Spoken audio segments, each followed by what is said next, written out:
Chers amis internautes, nous sommes à Saint-Pierre-des-Baobabs et c'est votre émission La vie de la paroisse, l'émission qui vous dit tout sur votre paroisse. Je suis très heureuse de vous retrouver pour ce nouveau numéro. Je partage ce plateau avec M. Sagna Jacques, un paroissien très engagé. Si vous fréquentez cette paroisse, il vous est impossible de ne pas le reconnaître. Monsieur Sagna, bonjour. Bonjour à vous. Bienvenue dans notre émission La vie de la paroisse. Merci. Pouvez-vous vous présenter à nos internautes? En fait, je m'appelle Jacques Sagna. Je suis un paroissien comme tout autre. Je m'en ai de la vie, les passions, le sport, les animaux, la musique, la culture, les jeux d'esprit, etc. Toutefois, j'ai toujours eu une conviction en tête, c'est qu'on peut chercher Dieu dès sa jeunesse. Voilà pourquoi je me suis toujours organisé à créer une brèche pour aller à la rencontre de mon Seigneur, soit le matin, soit les après-midi. Je crois que 1 à 2 heures par jour sur 24 ne nous empêche pas d'aller sur l'essentiel. Alors, très belle présentation, merci pour cela. On dénote que dans la personnalité de Jacques, on parle d'une personne franche, on parle également d'une personne qui est digne de confiance. Est-ce que ce sont des traits de caractère que nous trouvons chez vous? Tout à fait, tout à fait, tout à fait. C'est dans ma nature. C'est dans ma nature. Mais voilà, ça ne fait pas de moi un âge, comme je le dis. Voilà, c'est toujours revêtu de mon ami de faiblesse que j'essaie de donner un peu de moi-même. Alors, je le disais tantôt à l'entame de l'émission, il est impossible de fréquenter Saint-Pierre-des-Baobabs sans vous reconnaître. On a l'habitude de vous voir pendant les messes en semaine, pendant les neuvaines, et vous l'avez dit, ce temps que vous portez, que vous donnez à Dieu. Dites-nous pourquoi vous êtes si tant assidu à la prière. Qu'est-ce que cela apporte à votre vie? Cela m'apporte beaucoup de sérénité, mais aussi de la confiance à la vie. Parce que je crois que je me rends compte qu'il y a quelque chose qui est à l'origine de tout ce que je fais chaque jour. Et pour moi, venir à la messe, c'est une façon de rendre grâce. C'est juste une action de grâce que je fais. Et voilà, en guise de reconnaissance. Toujours dans cet engagement de la paroisse, si ce n'est pas à la chorale, c'est à la lecture ou encore au service d'accueil. Donc cela nous fait comprendre, cela nous fait ressentir que vous êtes très engagé dans le service du prochain. Et je pense que ça vous rappelle également la profession que vous avez exercée. Qu'est-ce que vous pouvez nous dire de plus par rapport à cela? Tout à fait. Je pense que j'ai toujours senti ce penchant-là d'aller vers l'autre. En fait, ce n'est pas, je dirais, un talent, un charisme qui est donné à tout le monde, mais qu'on peut forger au contact des frères et sœurs.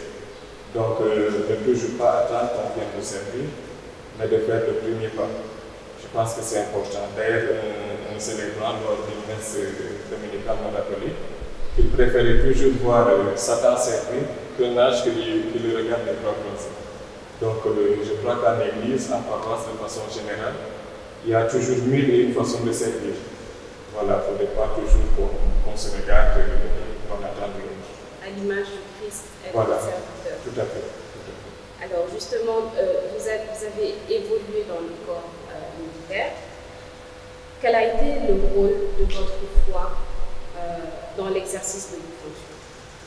En fait, Est-ce que votre foi a été mise à l'épreuve dans ces situations? Tout à fait. Nous vivons dans une société où on rencontre beaucoup de gens qui viennent avec leur façon de voir, leur éducation. Peut-être très souvent dans des cercles assez professionnels, il y a des conflits d'intérêts, etc. Donc des prises de position, de leadership, c'est naturel chez nous. Mais je pense que notre foi permet de contrebalancer tout ce que nous vivons, de voir si ce à quoi j'aspire est vraiment à ma portée. Est-ce que je le fais juste pour que je sois reconnu quelque part ou pas? Ou est-ce que je le fais parce que je sens ce désir en moi, là, je sens cette vocation en moi? Je pense que c'est important. On ne peut pas improviser les choses à tout moment, mais toujours se poser la question, pourquoi on le fait? C'est quoi la motivation derrière? Et ça, je pense que ça aide à se projeter sur tous les défis auxquels nous sommes confrontés chaque jour.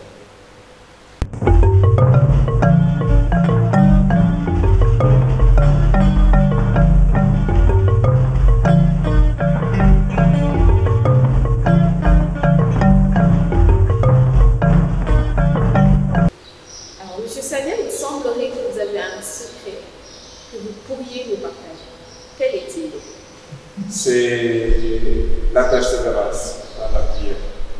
Parce qu'aujourd'hui, tout porte à croire que plus on prie, plus, je ne sais pas, on dénigre énormément l'Église un peu partout dans tout ce qui se passe actuellement.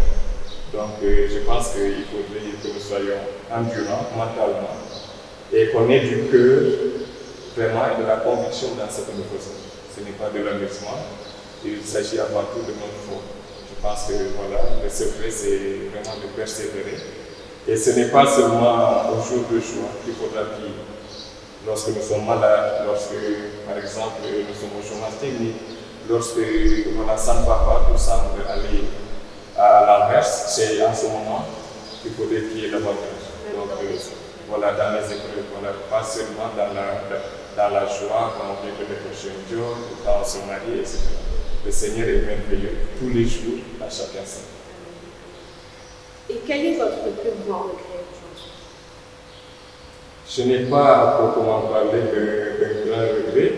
Je dirais, j'ai été un peu contristé, par exemple, quand beaucoup de mes amis ou connaissances m'ont vu un peu en service à Saint-Pierre, ils ne parvenaient pas à comprendre.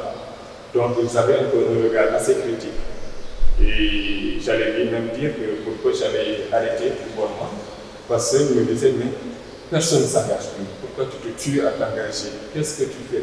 Tu cherches une vocation, etc., etc. Et il a fallu que je sois vraiment résilient pour pouvoir continuer à faire ce que je fais. Vous avez persévéré. Voilà, il fallait persévérer. Voilà. Pas écouter ce qu'ils disent, mais tenir un peu ma promesse entre guillemets au Seigneur. Voilà, celui d'être tous les jours dans sa maison pour le rendre. Que le nom du Seigneur soit dit. Amen. Dans notre paroisse, aujourd'hui, il arrive très souvent que les personnes que nous recevons sur ce plateau nous parlent d'un manque d'engagement des jeunes. Dans ce sens, qu'est-ce que vous pouvez apporter aux jeunes? Qu'est-ce que vous pouvez leur dire? Comment est-ce que vous pouvez les exhorter aujourd'hui afin qu'ils donnent un peu plus de temps à l'Église qui est également leur mère, si je peux le dire ainsi? Oui, c'est toujours difficile, je le dis, de sortir de sa zone de confort, de s'oublier en faveur de l'autre. Donc, je peux dire que c'est toujours possible. C'est ce que je dis toujours à mes choristes. Ce que vous faites est compatible avec les études, avec le travail ou avec, je ne sais pas, toute autre activité. C'est juste 1 heure, 2 heures sur 24. Ça peut vous permettre d'aller vaquer sur d'autres occupations. Donc, il est important de s'engager en paroisse. Je pense pas tout le monde également. Moi, je n'ai pas été baptisé à Saint-Pierre, mais plus jeune, quand je venais en vacances à Dakar, j'étais avec ma tante qui me prenait souvent et on venait ici à l'ancienne église.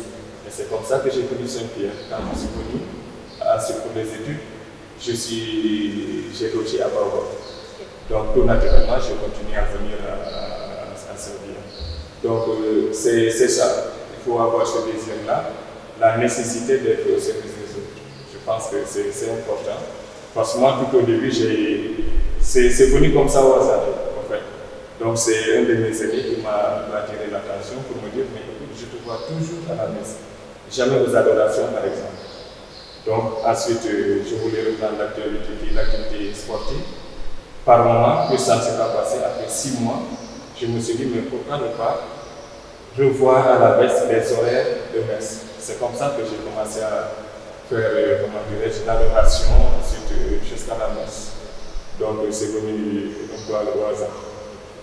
Disons que vous êtes laissé conduire par le Seigneur, par le Saint-Esprit. Tout à fait, tout à fait. Il passe toujours par quelqu'un pour nous susciter une vocation. Nous lui rendons grâce pour cela. Quel est votre plus grand souhait pour cette paroisse qui est devenue la vôtre, la paroisse Saint-Pierre des Baobab? Eh bien, c'est avoir beaucoup plus d'engagement, comme vous le dites. Pourquoi pas aussi énormément de vocation. Parce que je constate que la majorité des religieux qui viennent ici sont issus des régions ou bien des à Saint-Pierre. On puisse avoir des jeunes qui se consacrent à la vie religieuse, qui deviennent des sœurs, des frères, des prêtres, etc. Je pense que ça serait assez beau pour couronner le tout. Un dernier mot pour clôturer notre émission. Voilà, vous remercier et vous souhaiter au passage une bonne continuation. pour cette mission que nous travaillons pour faire. C'est assez important de nos jours. Et remercier également l'équipe pastorale de la paroisse. Je sens à quel point ça me tient à cœur. Remercier également toutes ces personnes qui de loin de près viennent contribuer, nous donnant une idée, faire une remarque pour mieux me disposer à servir.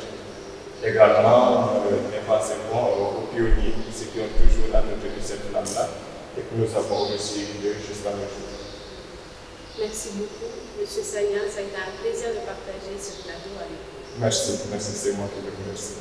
Chers amis internautes, nous étions avec M. Jacques Sagna, paroissien très engagé dans notre Église.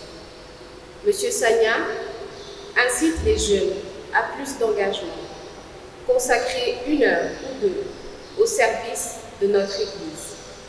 Chers amis, j'espère que vous avez pris du plaisir à regarder cette émission autant que nous en avons pris pour la préparer. Nous vous disons à très bientôt pour un prochain numéro. Prenez soin de vous.